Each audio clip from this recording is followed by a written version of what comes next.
Good evening and welcome back to part three of the three-part Burnout 101 series, where we are going to look at how to eliminate the threat of burnout. If we haven't met, my name is Sabira Jones. I am a burnout prevention specialist who has been working in this area for the last 5 years, delivering to global brands as well as business accelerators to corporate professionals and entrepreneurs alike. And if there's one thing I've noticed is that burnout is greatly misunderstood. And it's not your fault. There's a lot of misinformation out there, but the point of this three-part series is to enable you to understand what burnout really is, how you can break the burnout cycle and what the burnout cycle actually is. And lastly, how you can eliminate the threat of burnout so you can have a future that is safe from being burnt out, where you can pursue your professional aspirations, create the lifestyle that you actually want without burning out. Is it possible? Yes. So let's begin. So first, just so we can all see who's here, feel free to put your name, your role, your location in the comments section to see who else is in your industry. It's always great to network and connect and see who else is looking to achieve sustainable success and high performance, both personally and professionally, because those are the group of people that you want to be around. What to expect today? As I said, it is part three of the series. So we will be recapping what burnout really is. We'll be recapping the burnout cycle, what it looks like and how to break it. And then more importantly, how to ensure that we have longevity when we're pursuing these professional aspirations and creating the lifestyle that we need and want.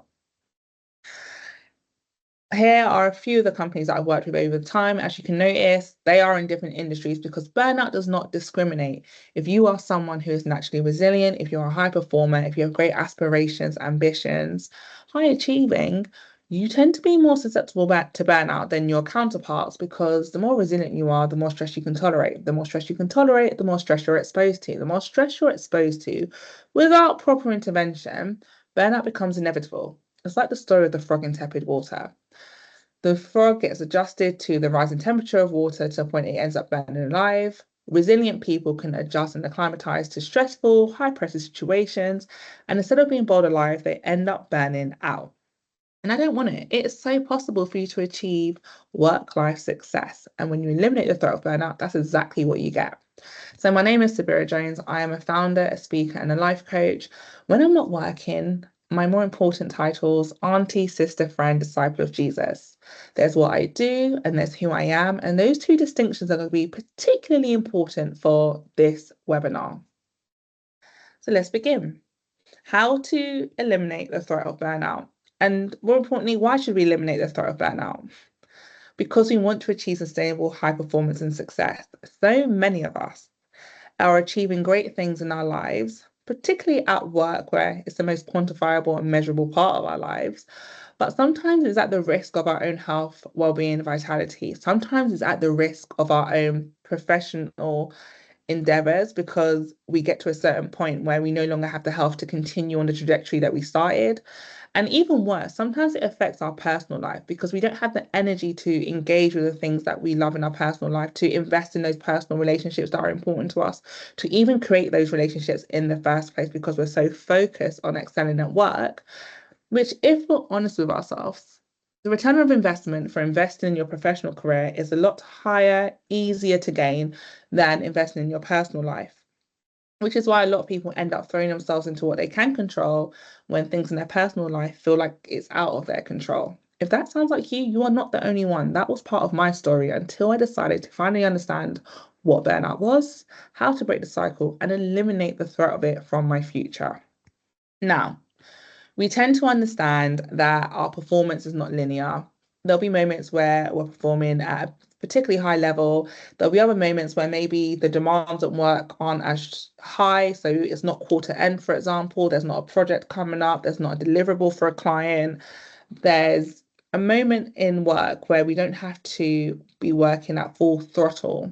And that's fine because if we think about performance, it's like being alive, right? If we were to think about our heart for a second, the beating of our heart, if this was the ECG monitor, we'd be quite content to see this on the ECG monitor. However, if our ECG monitor looked like this, flatlined, we'd be a bit concerned.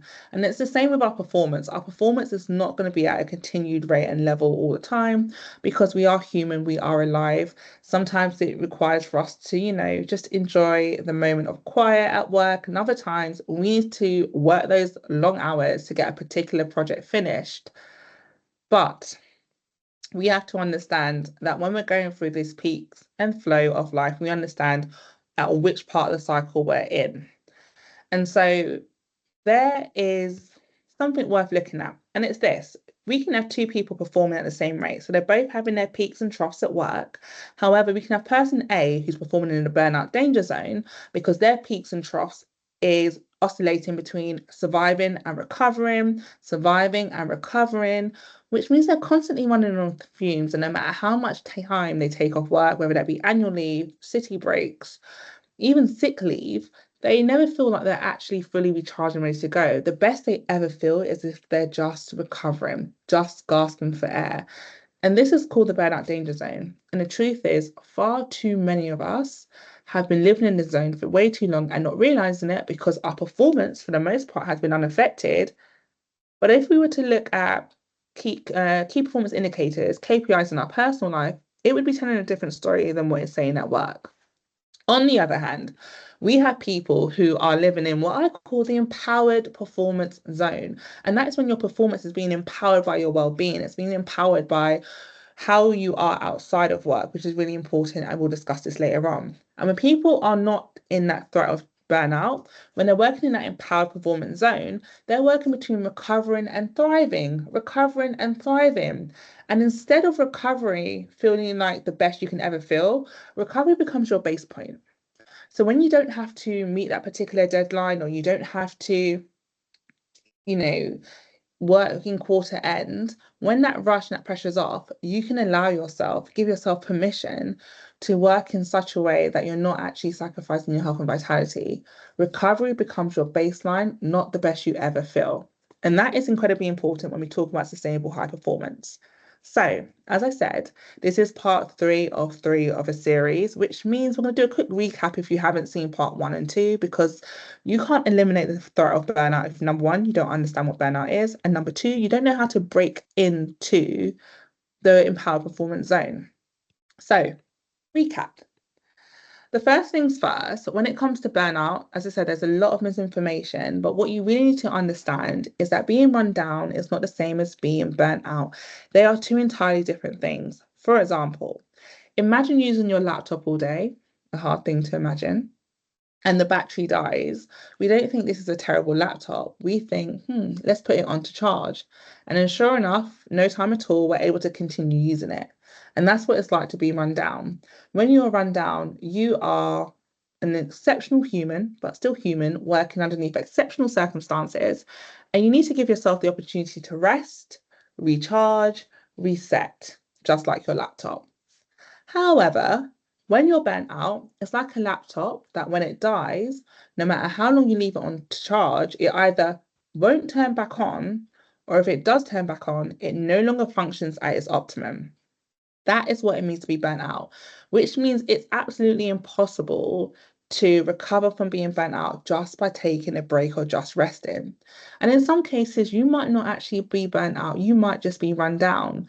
And in part 1, we go through the burnout triage question you can ask yourself to decipher whether you are run down or actually burnt out.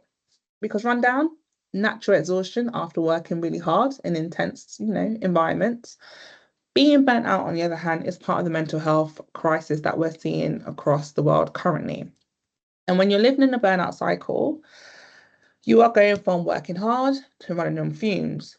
Taking a short break, whether you're forced to because you're sick, you're forced to because your line manager realizes you still haven't taken the annual leave, or you actually decide to take a break because you've decided, I've had enough. When you come back from that break, you're not actually fully recharged, which means you're still running on fumes. And running on fumes feels a little bit better than how depleted you were before you took your break. So you go back to work, working hard. And the problem with that is that it's just not sustainable. Eventually, if you think about a car, if you think about an engine, eventually, if you keep running on fumes, it's going to break down, aka you're going to burn out. So that is a quick recap. And I really would encourage you to get a greater understanding, because you need it in order to eliminate the threat of burnout. Please do watch part 1 and 2 of the series so that we can ensure that part 3 is as effective as it needs to be. So, quick story time. In part one, I shared that I was a burnout mess, an absolute burnout mess. After completing my economics degree with my mum in a coma, to defeating sepsis, to start my investment job 4 days after her funeral, I was a complete mess. I was a high performing, stress addicted, resilient young lady in the professional world who completely sacrificed her personal health and vitality because it was easier for me to focus on what I could control, aka my academics and work, than what I couldn't control. The fact that I had a mother who was severely neurologically disabled, paraplegic, and blind, who then passed away and had to deal with the grieving. Work felt a lot easier to deal with because, as I mentioned before, there are KPIs, key performance indicators at work that don't exist in our personal life. At work, I had managers and colleagues who were monitoring my engagement, my attendance, my performance and delivery. Whereas behind the scenes, no one was able to measure my performance in terms of my mental health, how I was coping, how I was managing. When's the last time I did my laundry? When's the last time I ate food? Am I eating properly? Am I exercising excessively? And it became a real issue. And part of that is because I didn't know what burnout is. And not knowing what burnout was meant I had decided to create a perfect work-life balance on paper to try and remedy the fact that I was constantly exhausted, constantly running on fumes. Here's what that perfect work-life balance looked like. I went to the gym 6 times a week, sometimes twice a day. I was predominantly plant-based. I meditate religiously. And when the reporting season was over, I was on 5-star all-inclusive resorts with the girls in tropical destinations. And on paper, that looked fantastic. But in reality, I was living in a burnout danger zone, going from surviving and recovering, surviving and recovering. And my perfect work-life balance was masking that because it was giving me a break long enough to feel like I'm running on fumes, which felt better than being depleted. And it kept me in that cycle until 9 months later, I went to bed with the flu, and the next morning I woke up and I couldn't feel anything below my hips. So, your work-life balance can actually be masking the fact that you're in a burnout danger zone. And it's eliminating the threat of living in that danger zone that changes everything. And by identifying what burnout really was, breaking that cycle, and then eliminating the threat going forward, enabled me from going from being that burnout mess to achieving work-life success. Whereas today, I am an award-winning burnout prevention consultant, Young Business Person of the Year, LinkedIn top voice, TEDx speaker, some other wonderful things I've had the opportunity to do. And that's because when you are in burnout, it's like being in a house fire. You cannot think about the future when you're in a house fire. Your only goal is to survive, is to try and get out as best as you can to stay alive, which means it stifles your innovation, it stifles your ability to dream, to think big, to actually ask yourself, who do I want to be? What do I want to experience? And what do I want to achieve in life? And those three questions we're going to address later on because those three questions are instrumental in eliminating the threat of burnout. So, how to eliminate the threat of burnout? The threat of burnout happens when you are living in that danger zone that I mentioned before, recovering and surviving, recovering and surviving. And the truth is, the reason why many of us live here is because we haven't necessarily stopped to ask ourselves, is the life that we're currently living, the way that we're living, the work that we're doing in alignment with who it is we want to be? And one thing that's really interesting is to know how you feel about the life you're living, truly know how you feel. There are 2 moments in a day that you are just incredibly honest with yourself. And the first moment is when you wake up. And I talk about waking up without opening your eyes. Just that very first moment in the stillness of the morning, before you've opened your eyes, but your brain switched back on, how you feel about the day ahead will tell you how you feel about the life that you're currently living. If it's Monday morning, Monday, Tuesday, Wednesday, Thursday, Friday morning, and you're dreading the work day ahead, then that's a real indication that you're not actually enjoying the work you're doing. It's misaligned with who you are and the aspirations that you have. If it's Saturday morning and you wake up in a fright thinking that it is Monday, Tuesday, Wednesday, Thursday, Friday, again, that adds to the fact that you're not necessarily enjoying the work you're doing. But if you wake up on a Saturday morning and you feel unfulfilled, you feel lackluster, then it also highlights that you may not be enjoying the lifestyle that you currently have. Now, the interesting thing about creating work-life success is that it doesn't have one single point. Now, work-life success is when you're experiencing fulfillment both personally and professionally. Honestly, I don't believe in work-life balance because the truth is there is no balance in life. There are going to be some seasons, aka reporting season. I'm an investment analyst, so it's my easiest way to draw to that point as an ex-investment analyst, should I say. There are going to be times in your life where you have to work longer hours. As an entrepreneur, perhaps you may have to work longer hours to get certain projects or deadlines done, but you know you're doing that for a season. And once that season is over of deadlines, deliverables, and so forth, you know that in the other side, the peaks and troughs of work, that you can take that annual leave, you can take that break, you don't have to work as much, you can leave work at 5 as opposed to maybe 8 p.m. in the evening. You understand that you're not constantly working at full pelt. You're intentionally creating fulfillment both personally and professionally. And when you do that, that's when you move into the work-life success zone, which doesn't have one point. Work-life success is literally just that case of having fulfillment both personally and professionally. And fulfillment is understanding who you are, what you want to experience and achieve, and make sure everything's in alignment with that. And work-life success can happen at any moment. You can be feeling like you need to recover, but still feeling a sense of satisfaction, feeling a sense of hope, feeling a sense of, I'm looking forward to the future. I'm grateful for the work that I've just done. I'm grateful for the life that I have, the people that I have.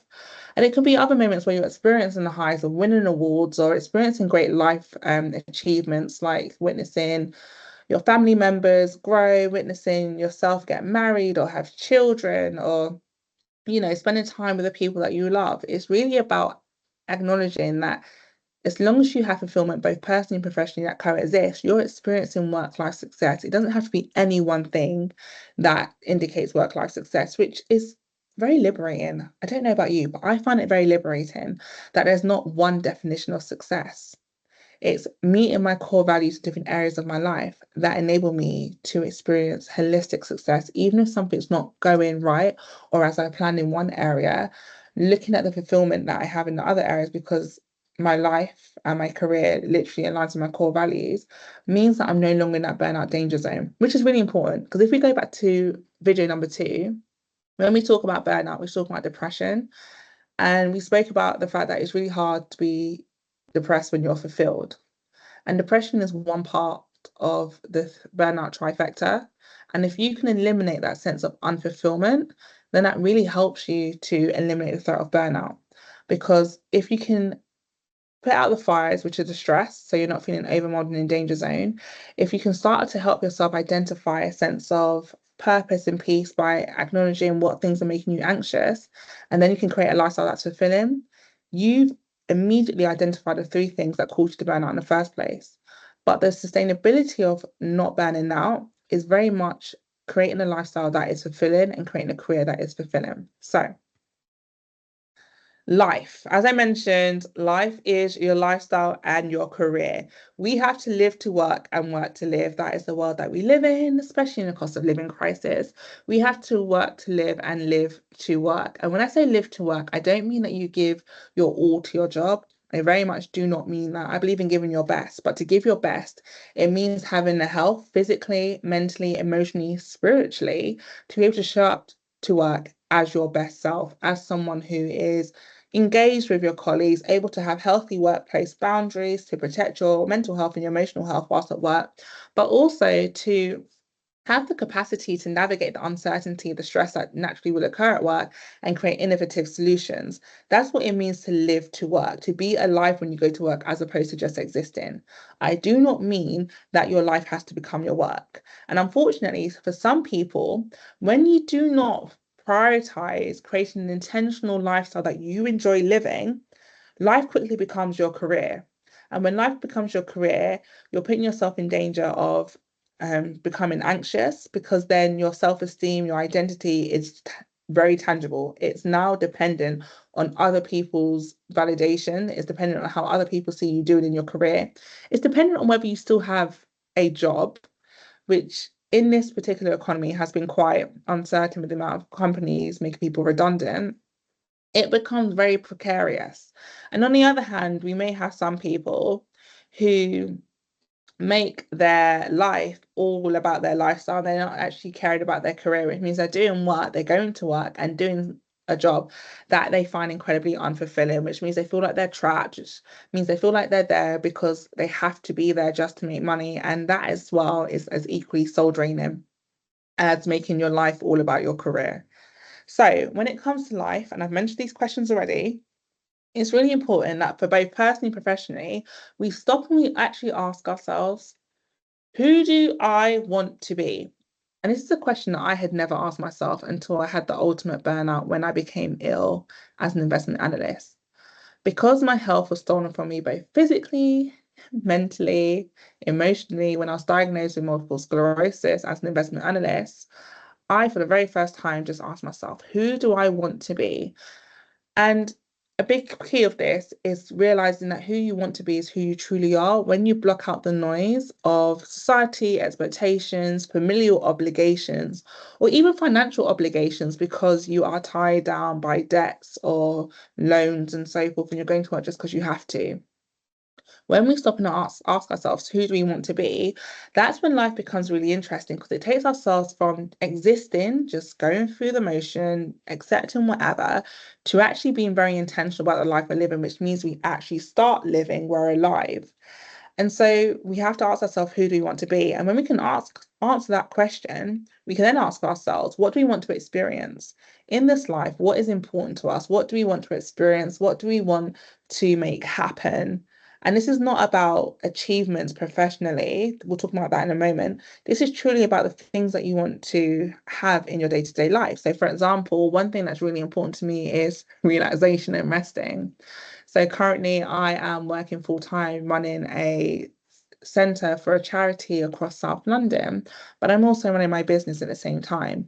And so it's really important for me to experience a lot of rest in what I do, which means in the morning I wake up at 5 o'clock. I get to the gym for about 6. I do my workout, which is important to me, and then I go to the spa and I go to the sauna for at least 15 to 20 minutes, despite the fact that I have a very busy and long day and I'm in the office by 8:45, 8:30. It's important to me to experience some relaxation. It's important to me to experience time with my family. So making sure that I spend time with my family over the weekends or even after work, popping in to my dad or see my sister. I'm fortunate that my sister and I actually work very close together, so I can see on my lunch break. So spending time with my family is really important to me. Spending time by myself, relaxing is important to me. Spending time working out for my health is important to me. Going to church on a Sunday, for example, it's important to me for my spiritual health. So it's really asking yourself, what is it I want to experience? Because who is it I want to be? Because when you start to create those experiences around who you want to be, you start to become that person. But let's be honest, if you are naturally someone who's high performing, high achieving, it's also important to ask ourselves, what is it we want to achieve in life? There are things that I achieved prior to my current career that I'm grateful for, but it didn't really mean much to me. For example, I wrote my university dissertation, 10,000 words, in 24 hours and got a first class. An incredible, incredible achievement. And I do acknowledge that and I'm grateful by the grace of God, I was able to do that. But if I'm honest, it wasn't an achievement that I was striving for. It was just something that I had to do. Whereas when I became the Young Business Person of the Year for my business in delivering burnout prevention to corporates and professionals, that was an achievement that was so in line with my core values and so intentional that I actually felt fulfilled from it. When I became a TEDx speaker, a long aspiration of mine, again, it felt fulfilling. And LinkedIn, my favorite social media platform, making me a top voice, that was very much intentional. It was something that I can actually appreciate and enjoy because it was aligned again with my core values. And we're going to talk about that in a moment. But also, just going back to video number 2, I said in that video that it's really important that we learn to rest, recharge, and reset. And when you ask yourself these questions, this is you giving yourself the opportunity to reset to ensure that you're actually looking, engaging your North Star, i.e., your purpose, while you're doing things, because your purpose is what's going to fuel you and propel you forward naturally. And it's really important that everything we do stems from these 3 questions because you will naturally be in alignment with yourself. You'll be following your purpose, which means even when you don't know where you're going, you will still be motivated to move forward despite how you feel. And the closer you get to who you want to be, the smaller the gap goes between who you want to be and what you want and where you're currently living, sorry, or the person you're currently being, when you close that gap, you close the room for dissatisfaction, despondency, and therefore depression to even occur. Because it's really hard to be depressed when you're fulfilled. And you're most fulfilled when you are creating a lifestyle that is creating a lifestyle and career that's taking you closer to the person that you want to be, the things you want to experience, and the things you want to achieve in life. So that is a really core and fundamental part of the person you want to be. And in doing so, I did mine in 2019 for the first time ever. I created a vision board. Now, it wasn't a vision board in terms of manifesting. I'm very much a pragmatic babe. This vision board was I'm about to resign from the investment industry because I've just been diagnosed with multiple sclerosis. There has to be more to life. I've created the perfect work-life balance, yet I'm still at rock bottom. Who do I want to be? What do I want to experience? And what do I want to achieve? And I wrote some, or more so, I found pictures that really reflected at that stage what I wanted. I wanted to have a life without MS relapses. Praise God, I've got that. I wanted to have a career where I could share with others so that they didn't lose their personal power. They could create a life and lifestyle career which wasn't prone to burning out, which I've been able to do. But in terms of my personal life, I think that's one I shied away from, if I'm being completely honest, because it's just us in the room, guys, right? If I'm being completely honest, I was too scared to actually ask myself what is I want. Because if we go back to what I said before, the return of investment for investing in your professional life is a lot easier to see, to gain, to measure than when you try to invest in your personal life.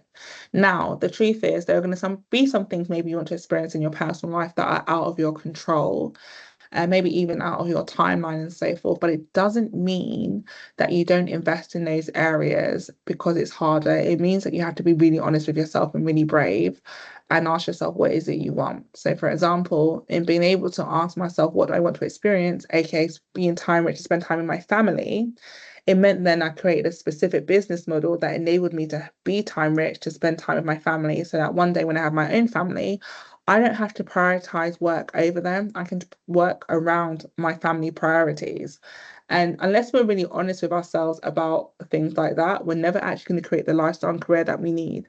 So get a piece of paper, lock yourself away so no one else can see and it's only yourself, and get real honest with yourself about who you want to be, what you want to experience, and the things you want to achieve in life. And it does not have to match society standards whatsoever.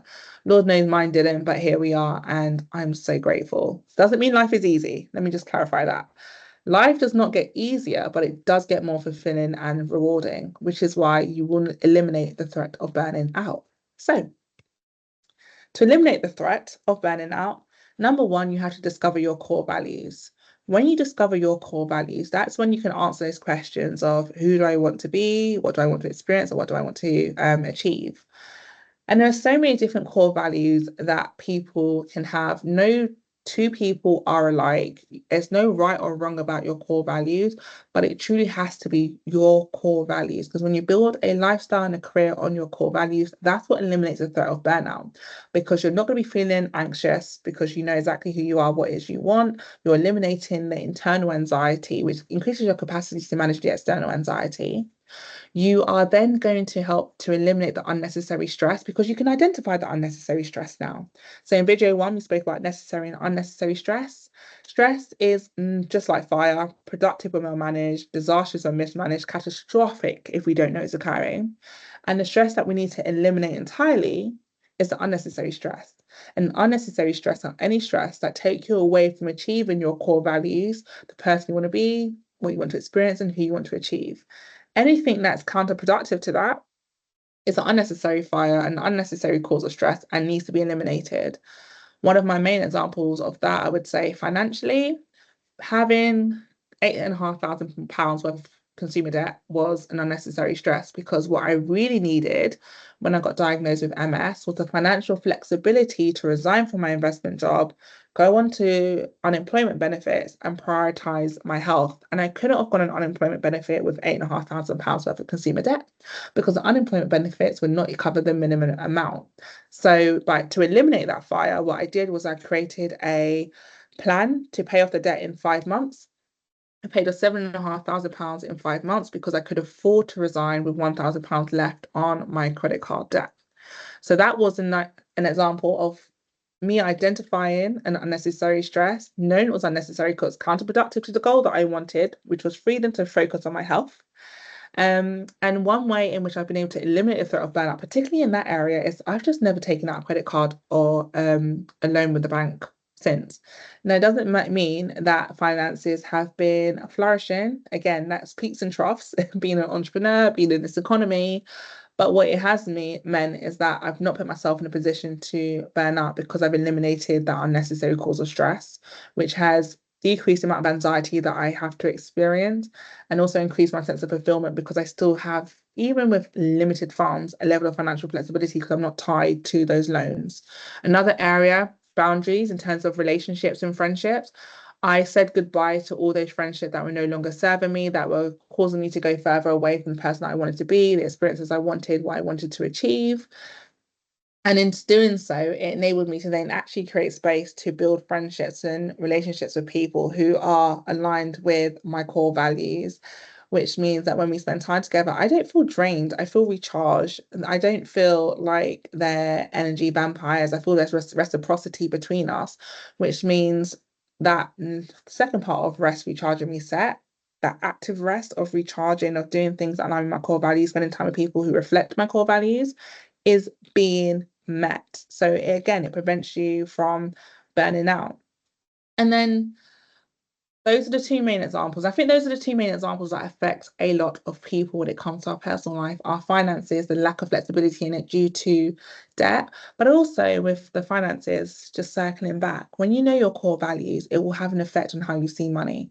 Because oftentimes, when you can acknowledge what your core values are, you'll realize that money is just a means to an end. It's not actually the amount of money that you desire, it's how much money you need to actually create the lifestyle that you want. How much money do you need to not be, financially free? Because for some people that is a unattainable goal. But actually, how much money do I need to have the financial flexibility to leave a job when I need to start the family that I want, to be able to travel, to do things that I enjoy, which are two different things, which means you're not going to be working endlessly trying to climb the corporate ladder to attain a certain wage bracket because you know, for example, exactly how much you need to live the lifestyle that you want, and anything else on top of that is a bonus, which means it changes your psychology, changes your relationship with money, which is incredibly, incredibly liberating, especially if you are someone who wants to be an entrepreneur.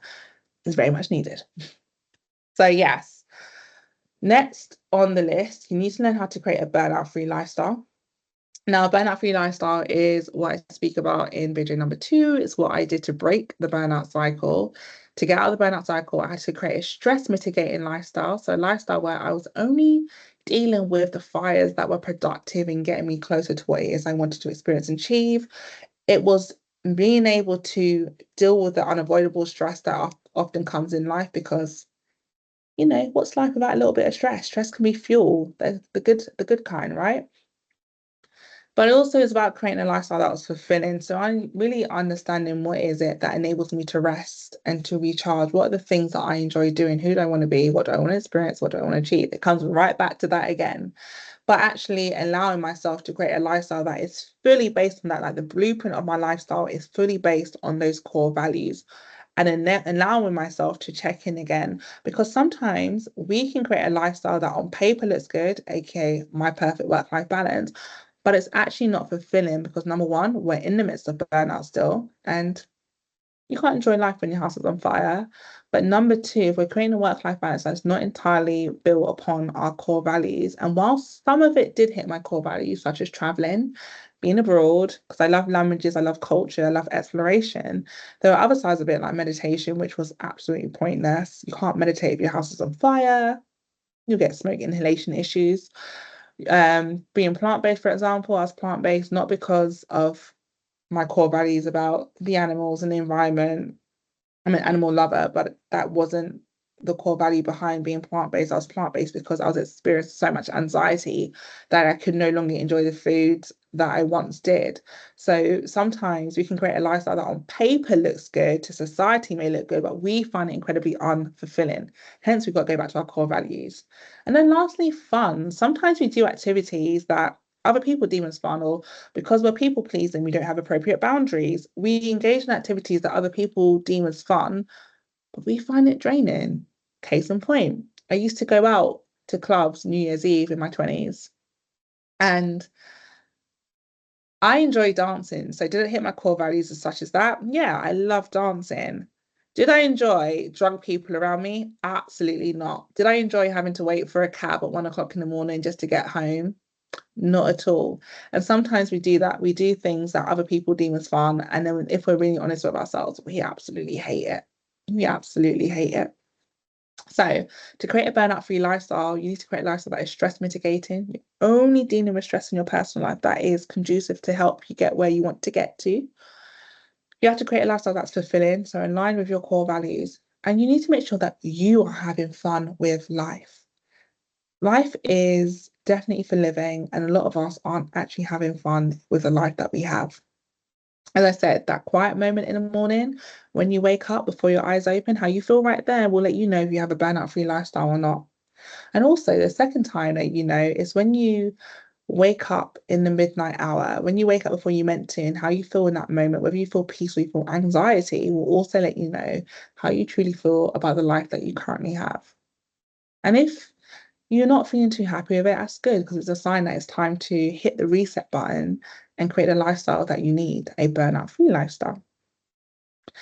So we've discovered our core values. We've learned that we need to build a burnout-free lifestyle because burnout prevention truly is a lifestyle. How you live will determine the trajectory of your career success because it's when you build that burnout-free lifestyle, you'll have the health, you'll have the innovation, you have the confidence and the clarity to know actually what you want to do with your career. And then the last part is to fireproof your career. Now, there is some benefit to having a high-pressured, highly competitive career. And that benefit can be it helps you to be more innovative in your approach, in your solutions, in innovation, in creation, and so forth. It can also have the added benefit of having better pay packages. And that's not just about your income, it's about the opportunities you're afforded in terms of traveling, speaking, working with people from different industries, consulting, building your own skills in the area that you absolutely love. There are many benefits of working in a high pressure, high competitive industry. There's no benefit to having a high stress lifestyle. There's just absolutely no benefit in having a high stress lifestyle. So when it comes to fireproofing your career, that is very much dependent on how well you have a burnout-free lifestyle. Because when you have a burnout-free lifestyle, you increase your capacity to manage the stress and uncertainty that happens at work. Now, to fireproof your career, this is something I'm very passionate about. And I actually have a 5-step plan to help people fireproof their careers. And it is the coaching program that we'll be launching later this year. But in short, to fireproof your career, you need to be able to build a career that is not dependent on your self-esteem. So your self-worth is not tied to how well you're performing. To build a fireproof career, you need to be able to understand to how to effectively say no at work, to build boundaries, to identify your strengths, your key skills, to realize that sometimes we have to forgive our line managers. If we have past line managers that have made us feel like we experience work trauma and unforgiveness, therefore we're no longer enjoying work and we feel like we need to leave. We need to learn how to build a fireproof career that no matter how difficult work gets, we don't burn out. Quick story time. A couple of years ago, my last employer, as I was working for a well-known British institution, shall we say. And whilst I was there, I was subjected to a 17-month racially motivated bullying campaign spearheaded by the HR director. Now, in that time, I had a 9-month probation. During that 9-month probation, I received 2 bonuses. However, when my probation time came, I was given an ultimatum under false pretenses, in which I was told, despite not breaching any of their business interests or social media policies, that I would need to shut down my business in order to carry on being an employee there or leave to carry on my business. As a result of the fact they couldn't fire me and that the ultimatum was under false pretenses, I was subjected to a 17-month prolonged racially motivated bullying campaign. And by the time I made a decision to leave that organization, I was able to leave that organization because I had the financial flexibility to do so. I wasn't in debt and I had a business that I could fall into. But more importantly, I had a burnout-free lifestyle. I had a lifestyle that when I closed my laptop, so this was during the pandemic, so I was working from home. When I closed my laptop, I left work where it was because I had a lifestyle that I loved living so much that I found so fulfilling. I had disassociated my self-worth and my self-esteem with work. So actually, self-esteem and confidence are two different things. And when you fireproof your career, you have to really understand which is your self-esteem, which is your confidence, and how to build both tangentially to ensure that you're not at risk of burning out. And also, as you progress in your career, you're going to reach certain heights. It's almost like a rocket. You're going to leave the stratosphere that most people are in, and you need to make sure that when doing so, you can withstand that environment. Now, if we think about an airplane and a rocket, they are completely different modes of transport made differently with different materials, because the heat that a plane needs to withstand being in the sky is very different from the heat that a rocket would need to withstand the fuel required to get out of the Earth's atmosphere and into space, and then to actually withstand the journey. And so, thinking of it like that, it really helps you to identify what is it you want from your career. Are you looking to achieve great things, but you don't want to lose your health and sacrifice that along the way? Or are you looking to just have a job that you can pick up and drop down at any point in time? And for me, the solution is to have both. When you can achieve things that most people can't achieve, it gives you greater flexibility and liberty to be headhunted with ease, to be able to enjoy the work you do because you have the liberty to start job carving. People trust you, they respect you, and your performance, your output shows for itself. So you don't have to constantly be micromanaged. But then you also, by having a fireproof career, can have the benefit of leaving work at work when needed. It's knowing that actually, even if there are times where, because it's, report season or there are client deliverables, I might have to work late on this night, but I'm happy to make up for it by leaving work early or taking toil or taking that break that I need at another point in time, because I have the self-esteem and confidence to know that my work, the output that I create, speaks for itself, and I don't have to overly prove to anyone and seek their validation because I get such fulfillment from my work. So to create a fireproof career is to create a career that fuels you and doesn't consume you. And as I said, there is a blueprint for that in the coach program coming out later this month. But in order to eliminate the threat of burnout, these are the three things we need. We need to discover our core values, who we want to be, what we want to experience, what we want to achieve, create a burnout-free lifestyle that enables us to put those things into practice daily so we can constantly rest, recharge, reset when we do get run down. But to ensure that we're building a career that fuels us, that we find intellectually stimulating, that we find aspirational, all without wrapping our self-esteem and losing ourselves in it. So the takeaways from today's webinar, part 3 of 3, give yourself the opportunity to identify your core values, allow yourself to design a burnout-free lifestyle. And if you want to learn more about that, please feel free to send me a message. Let's have a conversation. And then create a fireproof career. Create a career that genuinely fuels you and doesn't consume you. And again, if you'd like to know more about that coaching program and you'd like to enroll early on a special discount, then let's have a conversation. But it's really important that we understand what burnout really is. We break the burnout cycle, and then we eliminate the threat so that we can create a lifestyle and a career that we love, that we enjoy, and we're no longer existing. We are truly living.